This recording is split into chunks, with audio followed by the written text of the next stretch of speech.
निधन jail custody में 5 अगस्त को हुआ। और उससे पहले से हम लोग सारे लोग जान रहे हैं कि देश में जो वर्तमान परिस्थिति है, जिस तरह से अभिव्यक्ति की आज़ादी खत्म हो रही है और लोकतंत्र का अपने हक अधिकार के जो सवाल उठाने वाले जितने भी मानव अधिकार खर्च करता है, सामाजिक खर्च करता है, उनके ऊपर में जिस तरह से यूएपीए का गलत इस्तेमाल करके उन्हें फंसाया जा रहा है और उन्हें जेल में डाला जा रहा है।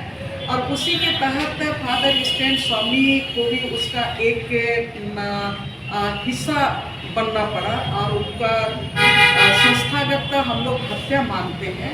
तो हम लोग फादर स्टैन स्वामी की संस्थागत हत्या जो हुई उसका न्यायिक जांच हो और दोषियों पर कार्रवाई हो, और उसके साथ ही जो लोकतंत्र पसंद पूरे देश की जो जनता है, अपने अधिकारों की बात करने वाली जो जनता है, सबके तरफ से ये सवाल उठ रहा है कि यूएपीए का गलत तरीके से इस्तेमाल हो रहा है। असली इस कानून को रद्द किया जाए और उसके साथ ही जो पूरे देश में जितने भी सामाजिक कार्यकर्ता हैं, मानवाधिकार कार्यकर्ता हैं, उनकी जो विचाराधीन कैदी हैं उनको रिलीज़ किया जाए, ताकि फादर स्टैन स्वामी की तरह उनको फिर से शिकार ना बनाया जाए। इन तमाम सवालों को लेके हम लोग लगातार फादर स्टैन स्वामी का निधन के बाद हम लोग सवाल उठाते रहे हैं।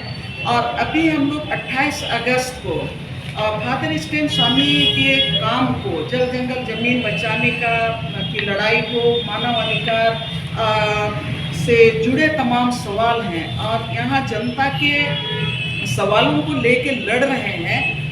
उनके अधिकारों की रक्षा को लेके हम 28 अगस्त को हम लोग एक कन्वेंशन करने जा रहे हैं।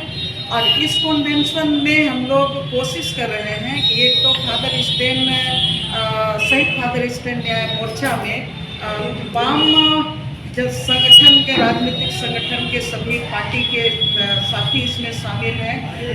इसके साथ सामाजिक संगठन भी हैं, छात्र युवा संगठन भी हैं, और उसके साथ ही हम लोग यहाँ पर जितने भी मतलब पूरे देश में लोकतंत्र की रक्षा के लिए जो सवाल उठा रहे हैं और केंद्र सरकार की जो फासिस्ट शक्ति के खिलाफ में जो गोलबंद हो रहे हैं, तमाम राजनीतिक पार्टियों को भी हम लोग लगातार आमंत्रित करते रहे हैं, शामिल भी रहे हैं।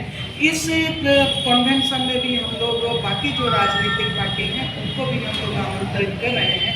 तो ये जानकारी आप लोगों के माध्यम से हम लोग देना चाहते हैं। 28 अगस्त को एसडीसी में हम लोग कन्वेंशन करने जा रहे हैं, ताकि जो यहाँ के जो जनता के अधिकार की जो लड़ाई है उसको हम और तेज करेंगे।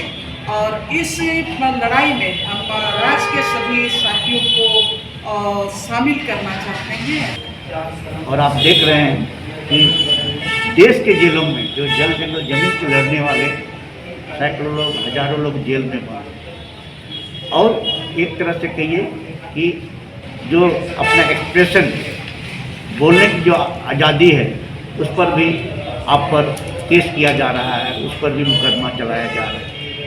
इन बातों को हम लोगों तक ले जाएंगे कि इसमें संवैधानिक अधिकारों पर जो हनन हो रहा है, हम उसकी रक्षा करना हमारा कर्तव्य बनता है, हमारी जिम्मेदारी बनती है। इसीलिए हम इस कन्वेंशन के माध्यम से जो हम 28 तारीख को एसडीसी में करने वाले हैं, इसके माध्यम से हम जन जन तक ये बात पहुंचाना चाहते हैं कि जो केंद्र सरकार द्वारा लाई गई गैर कानूनी गतिविधि अधिनियम 2021 का जो षड्यंत्र है, ये लोगों के अधिकारों का हनन कर रहा है, जल जंगल जमीन के लड़ने वालों को दबाना चाहती है। इस सवाल पर हम कन्वेंशन कर रहे हैं। आने वाले दिनों में हम इस बात को आगे ले जाएंगे।